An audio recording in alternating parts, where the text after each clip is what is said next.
Ludvig Kalen, velkommen til Halgås. Du vil forsøge at dyrke heden. Jeg vil bygge kongens første koloni derude. Det är fantastiskt det du är igång med.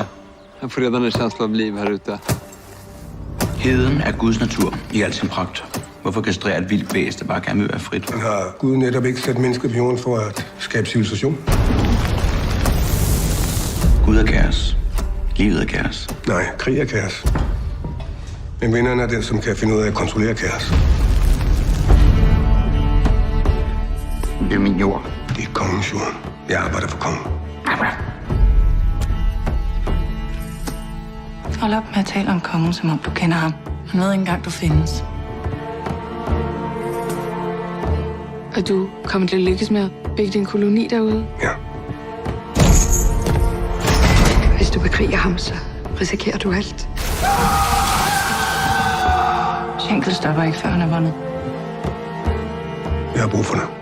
Du vil bare have din adelige titel, så du kan mænge dig med de fine folk.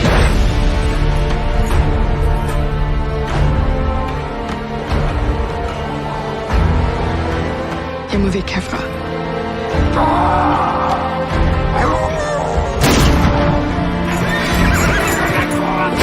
Vi vill fan inte dö för det är ett helt projekt.